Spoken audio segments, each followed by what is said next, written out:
Hello, and welcome to the second lesson of the BlackBerry Enterprise Application Development course. In this lesson, we're going to learn how to add a main menu to our business app.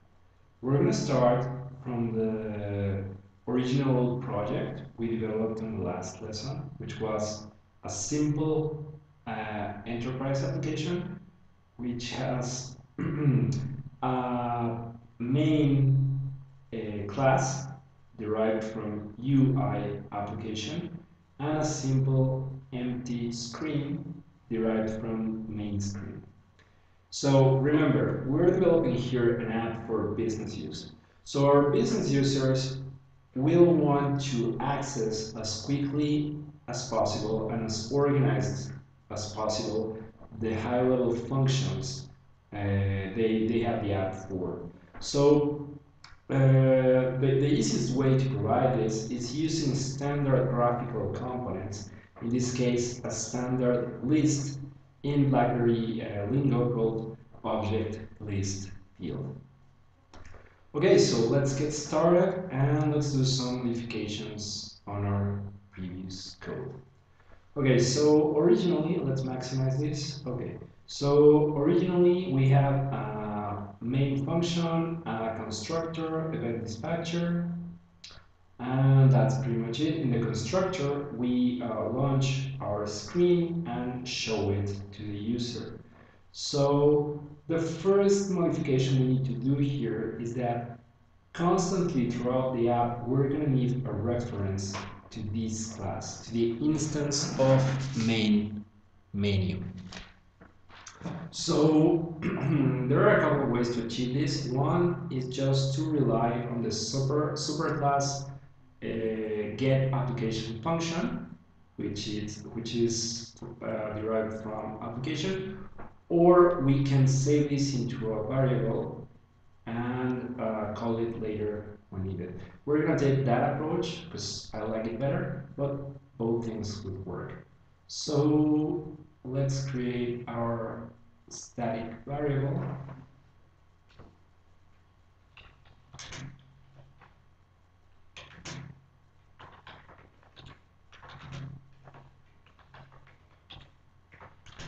Set it to null.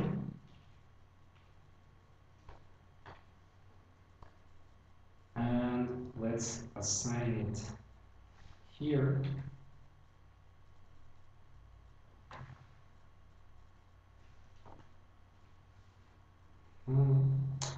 And then we can call enter event dispatcher on it here. And we need to provide a function, a getter function for that variable. So let's see. Static main menu. The original function is called getApplication, so we cannot call it that way because we're returning a different data type. The original getApplication returns a UI application type. So I'm just gonna add the X on it to distinguish it.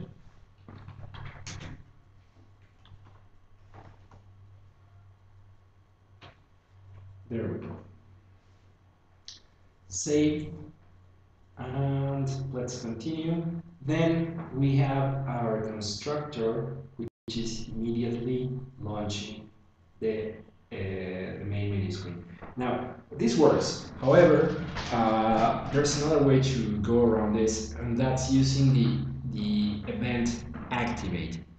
Why would we want to launch the screen on activate and not on the constructor? Well, this is a lifecycle issue.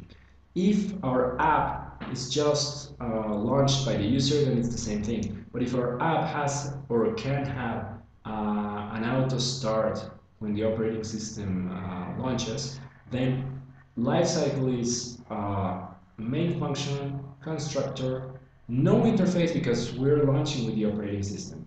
Then later, when the user actually wants to access the user interface, can click on the application icon on the home screen. And that's going to result in the activate event being called. And this is the moment when we want to actually show something. So I personally would prefer that approach because it's more modular and will allow us to reuse this exact same main class throughout all our projects. So let's do that. We have our constructor. Let's add our event. It's public board activate.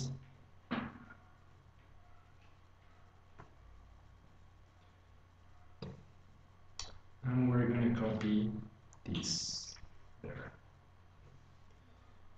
I also like using this keyword. There we go. Okay, so far from modifications, let's see main menu screen. For now, let's just add a proper title here. Main menu demo.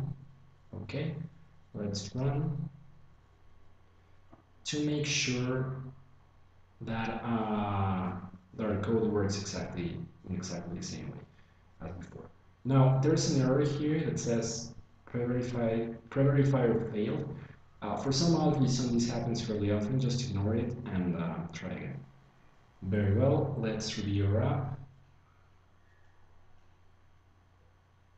Okay, here it is, working in the exact same way as the one before, only with in a more modular fashion. Okay, let's close this.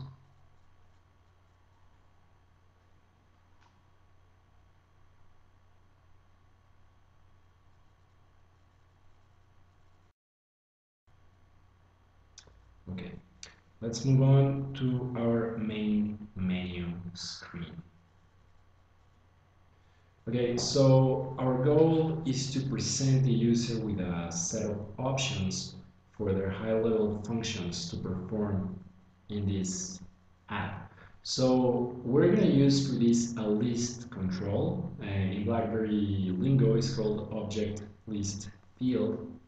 In BlackBerry, every graphical component that you can use, even the ones you create, have to derive from the high-level superclass field. So that's something you need to know.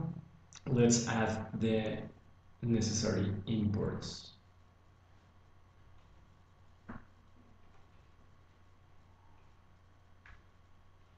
This one, container, the admin component.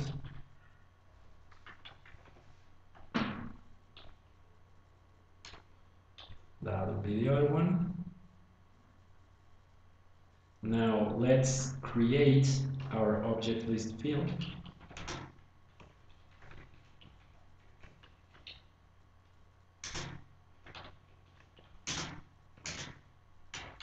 Configure it.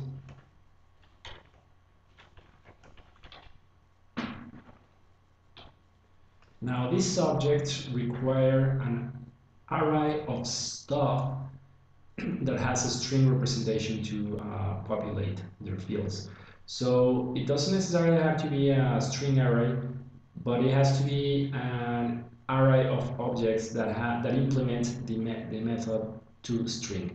In this case, we are going to use a string array, but this is not mandatory.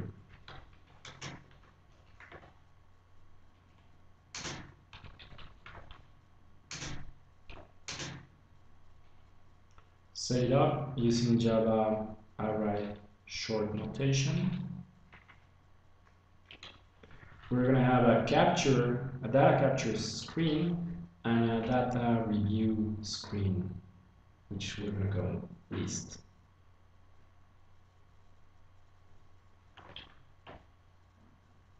Very well, now let's connect these two pieces of information here.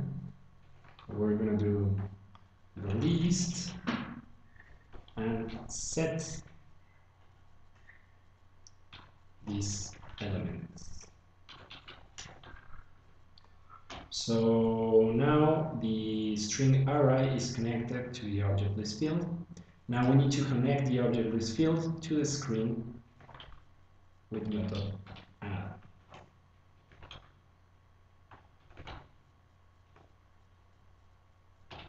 There you go. So at this point we have our screen ready to show with the object list field.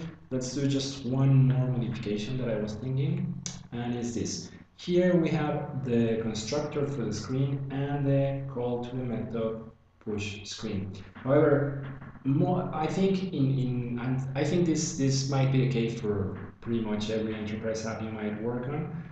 When you want to, when you're going to create a screen, you most likely will want to show it immediately. So there's probably no need to have these two things separated. So what we're going to do is to incorporate the push screen call into the constructor. And for that, we're going to need for the first time the reference to the application class we created.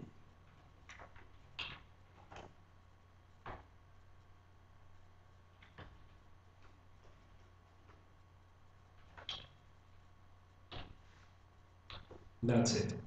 Okay, let's give it a try.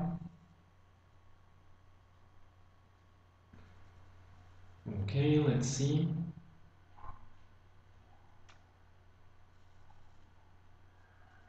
Excellent. We have here our object list field with the first item highlighted. And for the time being, that be all for this lesson. In the next lesson, we're gonna learn how to interact with these items via track wheel clicks, how to add a menu item here so that we can begin doing work on behalf of the user.